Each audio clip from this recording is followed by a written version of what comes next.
قل انما اعظكم بواحدة ان تقوموا لله مثنى وفرادا ثم تتفكروا ما بصاحبكم من جنة ان هو الا نذير لكم بين يدي عذاب شدید۔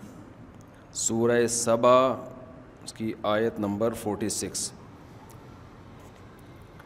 یہ بڑی عجیب آیتیں ہیں جن کے درس کے لیے آج میں نے انتخاب کیا ہے۔ پہلے میں ان کا ترجمہ کر دیتا ہوں۔ قل انما، کہہ دیجئے، انما میں صرف، اعظکم بواحدۃ تمہیں صرف ایک نصیحت کرتا ہوں۔ یہ تبلیغ کا ایک بڑا ہی نرالا انداز ہے اور قرآن کی بلاغت اور اسلام کے برحق ہونے کی ایک بہترین دلیل ہے، اور جس کو اسلام سمجھ میں آ گیا مگر عمل کی توفیق نہیں مل رہی، اس کے لیے بھی اس میں بہترین دلیل بھی ہے اور ترغیب بھی ہے۔ دیکھیں، جب ہم کسی کو سمجھاتے رہتے ہیں، نصیحت کرتے رہتے ہیں، تو بہت باتیں جب جمع ہو جاتی ہیں تو پھر کچھ بھی سمجھ میں نہیں آتا ہے۔ ایسا ہی ہوتا ہے نا۔ اسلام نے بھی بہت بتایا کچھ ہمیں، یہ نہیں کرو، یہ کرو، یہ حرام ہے، یہ حلال ہے، آخرت ہے، توحید ہے، رسالت ہے، نماز قائم کرو، اللہ کے حقوق پورے کرو، مخلوق کے حقوق پورے کرو، بہت ساری باتیں ہیں۔ ان باتوں کو یاد رکھنا بھی مشکل، پھر ان باتوں پہ اعتراضات ہوتے ہیں، اسلام نے یہ کہا، اس کا یہ کیوں کہہ دیا، اس میں تو یہ ہے، یہ تو یوں بھی ہو سکتا تھا، 10 قسم کی ٹینشنیں۔ تو یہ ساری ٹینشنیں آج کی نہیں ہیں، یہ بڑی پرانی ہیں۔ رسول اللہ صلی اللہ علیہ وسلم بھی جب سمجھاتے تھے تو وہ 10 قسم کی پخیں نکالتے تھے وہ لوگ۔ کبھی کہتے تھے کہ یہ مجنون ہیں، کبھی کہتے تھے ان کے کچھ ذاتی مفاد ہیں، ان کو سرداری چاہیے، کبھی کہتے تھے کہ یہ کھاتے پیتے بھی ہیں، پیغمبر ہیں تو کھاتے پیتے کیوں ہیں، یہ تو کوئی ماوراء العقل مخلوق ہونی چاہیے۔ کبھی کہتے ہیں کہ ان کے ہاتھ پہ چشمے جاری کیوں نہیں ہو جاتے، یہ بازاروں سے خریداری کیوں کرتے ہیں، یاکل الطعام ویمشی فی الاسواق، کھانا کھاتے ہیں، بازار میں خریداری کرتے ہیں، ہماری طرح کے انسان ہیں۔ لولا انزل ھذا القرآن علی رجل من القریتین عظیم، اگر یہ قرآن نازل ہونا تھا تو ایک یتیم پہ نازل کیوں ہو رہا ہے؟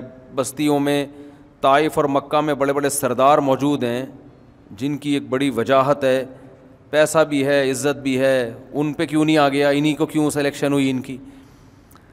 تو یہ مکہ میں مسلسل 10 12 13 سال یہی بحث، یہ کیوں نہیں، یہ کیوں نہیں، ٹھیک ہے نا۔ باتیں بھی انسان تھک جاتا ہے نا سن سن کے بھی۔ اور قرآن کہتا ہے کہ یہ جو باتیں کر رہے ہیں نا، یہ کوئی نئی باتیں نہیں ہیں، ہر پیغمبر کے ساتھ اسی قسم کی باتیں کی گئی ہیں۔ جب بھی کوئی پیغمبر آئے تو یہی کہانیاں تھیں لوگوں کے پاس۔ ہماری طرح کے انسان ہیں، کھاتے پیتے ہیں، شادی بھی کرتے ہیں، بچے بھی پیدا ہوتے ہیں، بیمار کیوں ہو رہے ہیں، ٹھیک ہے نا۔ شخصیت پہ بھی اعتراض، اچھا جو شخصیت پہ اعتراض ہوتے ہیں ان کی نوعیت بھی سب کی ایک ہی جیسی، ہر پیغمبر پہ یہ اعتراض کیا گیا، کھاتے پیتے کیوں ہیں، ہماری طرح کے انسان ہیں، ان کے پاس طاقتیں کیوں نہیں ہیں۔ فرعون حضرت موسیٰ کو کہتا تھا لولا انزل علیہ اسورۃ من ذہب، ان کے ہاتھ میں سونے کے کنگن کیوں نہیں ہیں، یہ غریب کیوں ہیں۔ ام انا خیر من ھذا الذی ھو مہین، لوگوں میں زیادہ بہتر ہوں، میرے پاس وسائل ہیں، اسباب ہیں، مصر کی حکومت ہے، ھذہ الانہار تجری من تحتی، میرے محل میں دریا بہتے ہیں، ان کے پاس تو کچھ بھی نہیں ہے۔ یہ ذات پر اعتراض کہ یہ اس قابل نہیں ہے کہ ان کو کوئی سرداری دی جائے، کیونکہ پیغمبر کا مطلب قوم کا لیڈر، جب کسی کو پیغمبر مان لیا تو سب کی سرداری بولے نا ختم۔ کیونکہ پیغمبر ماننے کا مطلب یہ کہ اللہ کے نمائندے، تو جو بات یہ کہیں گے وہ کس کی ہوگی؟ اللہ کی. تو اللہ کے آگے کوئی ہے پھر نہ کوئی وڈیرا ہے، نہ کوئی صدر، نہ کوئی وزیر اعظم ہے، نہ کوئی صدر ہے. پھر تو بیوی کے آگے شوہر کی ویلیو نہیں، شوہر کے آگے بیوی کی نہیں، اتنی جتنی اللہ نے اجازت دی ہے. لا طاعت لمخلوق فی معصیت الخالق، خدا کی نافرمانی میں مخلوق کی نہیں چلے گی. مخلوق وہاں تک آرڈر کر سکتی ہے جو اللہ کے حکم کے خلاف نہ ہو، اور نبی جو بات کریں گے وہ کس کی طرف سے ہوگی؟ اللہ کی طرف سے. تو فرعون کہتا تھا کہ سرداری، اگر اللہ نے کسی کو زمین میں سردار بنانا تھا، کسی کو قابل اتباع بنانا تھا تو مجھے بناتا، حامان کو بناتا. یہ تو یتیم، یہ تو ایک مسکین ہے.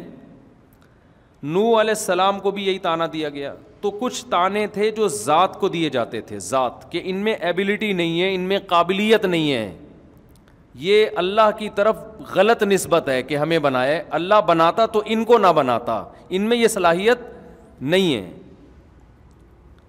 یہ تو ہم سے بھی زیادہ محتاج ہیں بعض چیزوں میں. تو کچھ اعتراضات کس پر ہوتے؟ ذات پر، کہ ان میں قابلیت نہیں ہے. کچھ اعتراضات فالوورز پر ہوتے کہ جو ان کو فالو کرنے والے لوگ ہیں وہ بھی ایسے لوگ نہیں ہیں کہ اگر یہ حقیقت میں پیغمبر ہوتے، واقعی سچے ہوتے، لیڈر بننے کے لائق ہوتے، تو ان کو جو فالو کرنے والے ہیں وہ یہ نہ ہوتے بلکہ وہ والے لوگ ہوتے. کون فالو کرتا ہے ان کو؟ غریب فالو کیوں کر رہے ہیں ان کو؟ سارے قوم کے غریب غربا جو اس زمانے کے رکشے والے، بیچارے کوئی جوتا گانٹھنے والا، کوئی گولا گنڈا بیچنے والا، اس زمانے کے لحاظ سے تو یہی غریب ہوں گے نا. تو اس زمانے کا جو بھی گولا گنڈا ہوتا ہوگا وہ وہی جانتے ہیں. سارے قوم کے غریب غربا ان کے گرد آ کے کیا ہو گئے ہیں؟ بولنے پر گورنمنٹ نے پابندی لگائی ہے، اکٹھے ہو گئے ہیں. تو یہ غریب غربا قسم کے لوگ جو قوم کے ناکام لوگ ہیں، ان کا ان کے گرد جمع ہونا خود اس کی علامت ہے کہ یہ صحیح لوگ نہیں ہیں. اور دلیل میں وہ یہ پیش کرتے، لو کان خیرن ما سبقونا الیہ، یہ قرآن کی آیت ہے کہ اگر اسلام اور محمد صلی اللہ علیہ وسلم کی دعوت میں کوئی خیر ہوتی تو یہ غریب لوگ ہم سے پہل نہ کرتے بلکہ ہم اس میں فرنٹ لائن پہ ہوتے. سب سے آگے کون ہوتا؟ ہم ہوتے. کیونکہ دولت کے معاملے میں دولت بھی خیر ہے نا، بھلائی ہے، فائدے کی چیز ہے، تو اس میں ہم سب سے آگے ہیں. تو اس کا مطلب ہمیں زیادہ پتہ ہے کہ فائدے کی چیز کیا ہوتی ہے اور نقصان کی چیز کیا ہوتی ہے. ان کو اگر پتہ ہوتا تو غریب کیوں ہوتے؟